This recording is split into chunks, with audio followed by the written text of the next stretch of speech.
A palavra do Senhor diz: amado, desejo que vá bem em todas as coisas e tenha saúde, assim como bem vai a tua alma. Bem, então como podemos administrar esta questão da saúde? Vejam que eu falei que tem 18 hábitos prejudiciais, 18 hábitos benéficos. Mas quando ausentes, estes também são prejudiciais, certo? Agora, se somarmos cada hábito, quantos hábitos prejudiciais nós temos? Tá?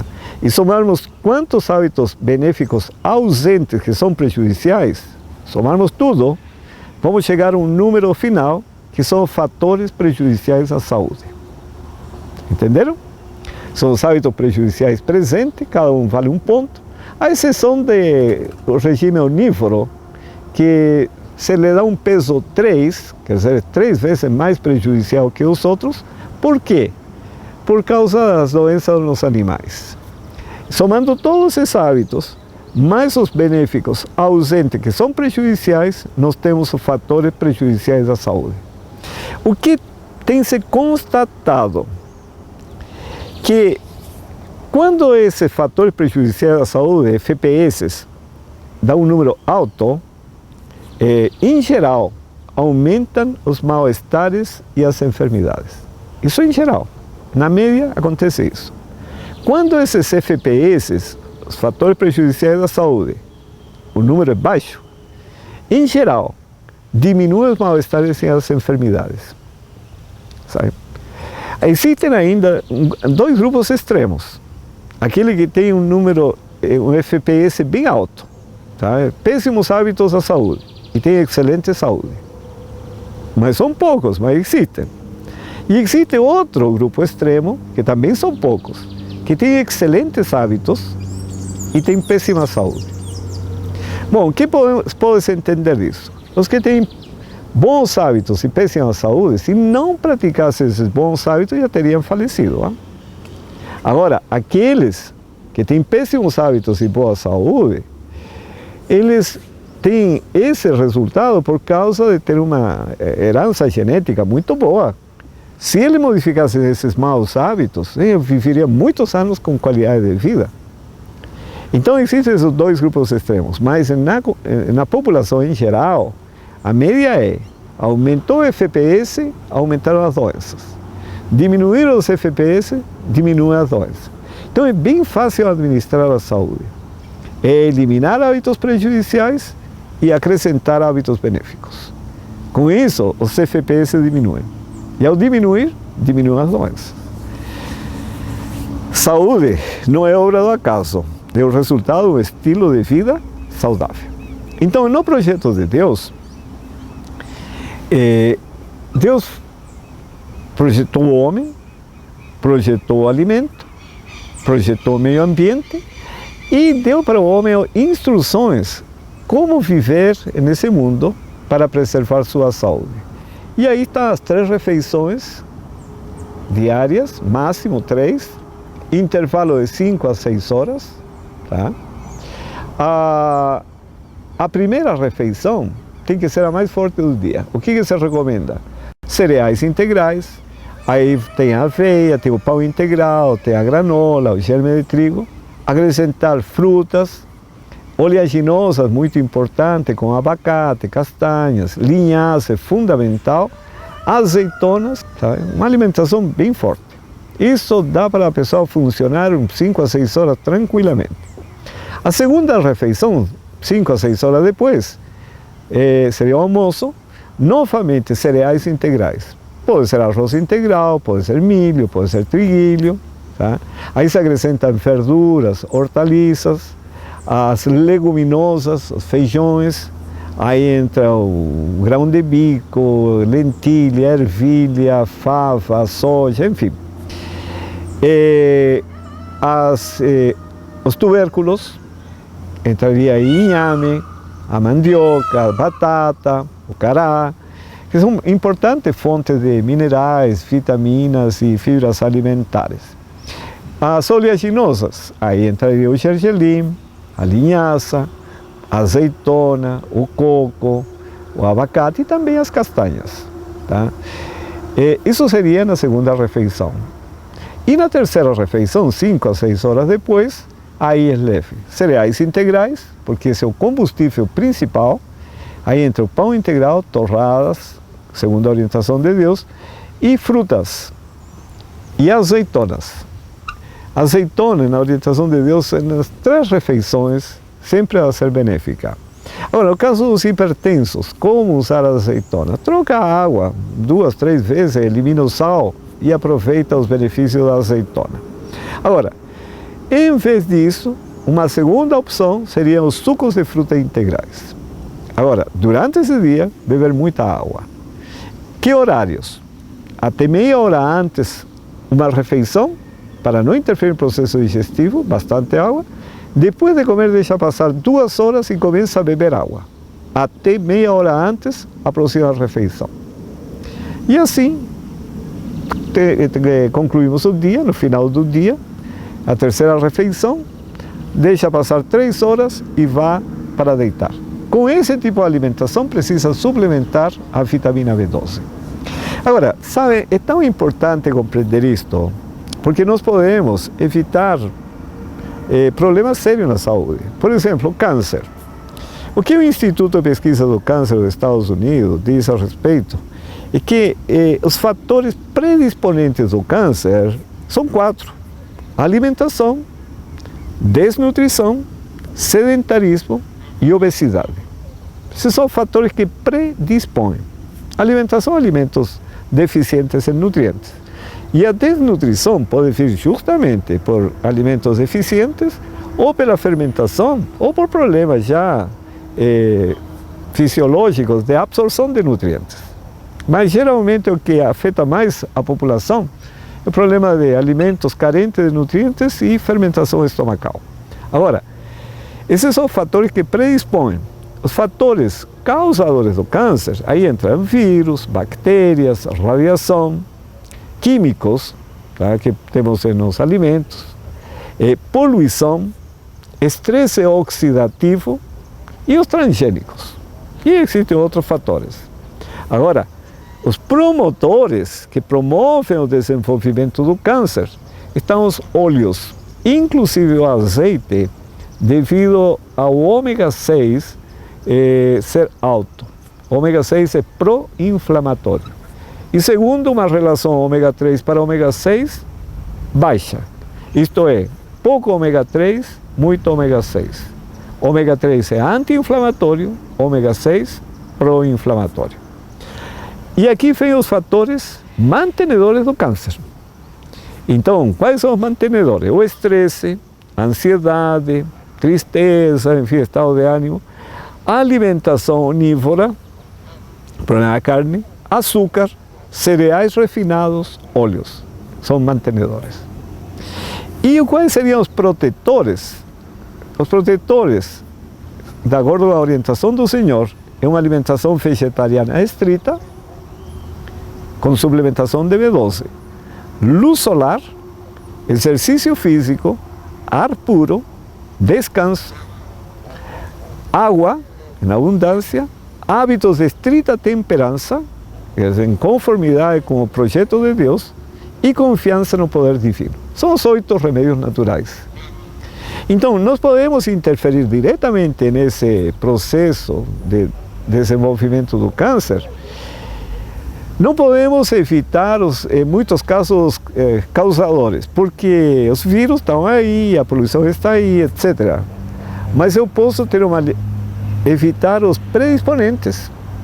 Eu posso ter uma alimentação nutritiva, evitar hábitos que promovam a fermentação, fazer exercício físico e controlar o peso. Agora, os causadores não tenho muito controle, mas sim os promotores. Não preciso usar óleos na alimentação. Posso evitar os mantenedores, o estresse, o controle de estresse, a ansiedade. Posso evitar uma alimentação onívora, uso de açúcar, enfim. E posso introduzir todos os hábitos que são protetores, os 8 remédios naturais. Então eu fico numa condição bem menos vulnerável para ter câncer. Tá? Agora, vamos resumir por que fermenta o alimento no estômago. porque existen bacterias. Y es por este motivo que todas las orientaciones del Señor son en el sentido de que el alimento permanezca poco tiempo en el estómago, o necesario y suficiente para que ese proceso, esa etapa del proceso digestivo se complete. Então, toda a orientação é que o alimento não pare tempo demais no estômago. E assim evitamos a fermentação. Mas quando o alimento permanece muito tempo, as poucas bactérias, o que são poucas? Entre 1000 bactérias, aproximadamente, por grama de suco gástrico, até 100.000, dependendo do tipo de bactéria. São poucas porque as bactérias que existem no reto, por exemplo, está acima de 10.000 milhões de bactérias por grama de fezes. É muita bactéria. Então, essas poucas bactérias podem interferir na medida que o alimento permaneça muito tempo no estômago. E aí, isso significa que o alimento é decomposto no estômago com consequente perda de nutrientes e debilidade do organismo. Então, os hábitos mencionados como os mais prejudiciais afetam principalmente o sistema neurológico, ocasionando dores de cabeça frequentes, má memória, falta de concentração, etc. Também afeta o sistema imunológico, tá? Devido à produção excessiva de toxinas, impondo ao sistema imunológico uma sobrecarga adicional, comprometendo sua eficácia na defesa do organismo. Como resultado, surgem alergias frequentes, dores articulares, etc. Assim como azia e dor de estômago também. Por isso que está escrito, e nós podemos ler em Conselho sobre o Regime Alimentar, página 69, a reforma de saúde é um dos ramos da grande obra que deve preparar um povo para a vinda do Senhor. Porque nós vamos estar vivendo um tempo que 1000 cairão de um lado, 10.000 à direita, devido às doenças. O que relata o Salmo 91 fala de pragas, peste perniciosa, etc. Está falando de doenças. Então, o que devemos fazer? Preparar esses últimos dias, que o ambiente é tremendamente agressivo. Nós precisamos ter um estilo de vida de acordo com o plano de Deus. E ainda receber a bênção de Deus para ter saúde. Então temos um grande desafio pela frente. A reforma deve ser urgente. Por quê? Porque a vinda do Senhor Jesus é iminente. A questão é, por onde começar a reforma do estilo de vida? Porque são muitos hábitos que às vezes precisam ser mudados. Eu não aconselharia enfrentar os hábitos mais difíceis de mudar, embora se saiba do risco à saúde da alimentação cárnea, devido às doenças dos animais, do consumo de gorduras, açúcar, óleos e o excesso de sal. Mas não seria recomendável começar por esses hábitos, porque são os hábitos mais difíceis de vencer. Então, o que precisamos fazer? Em primeiro lugar, arrumar a casa. O que significa isso? Planejar nosso dia, 3 refeições ao dia. Segundo, intervalos, 5 a 6 horas entre as refeições. Agora, passa a ser necessário incluir na alimentação cereais integrais, como arroz integral, pão integral, porque é impossível uma pessoa passar 5 a 6 horas comendo arroz branco e pão branco. Não tem como. Ou qualquer outro alimento de índice glicêmico alto, por exemplo, que são de absorção rápida do açúcar, como o caso da mandioca, o caso das batatas, inhame, porque se tem como base esse tipo de alimentação, poucas horas depois vão ter hipoglicemia. E aí vem os problemas, transtorno da saúde. Agora, nesse momento que introduziu os cereais integrais, um momento oportuno para introduzir frutas, verduras no consumo diário, sabe? E água em abundância. E começar a fazer as caminhadas diárias, todo dia. Tudo isto para fortalecer e preparar o organismo para mudanças mais difíceis de enfrentar. Vai fortalecendo o organismo, vai fortalecendo o cérebro. Terceiro, não comer nenhum tipo de alimentação entre as refeições. Agora pode fazer isso.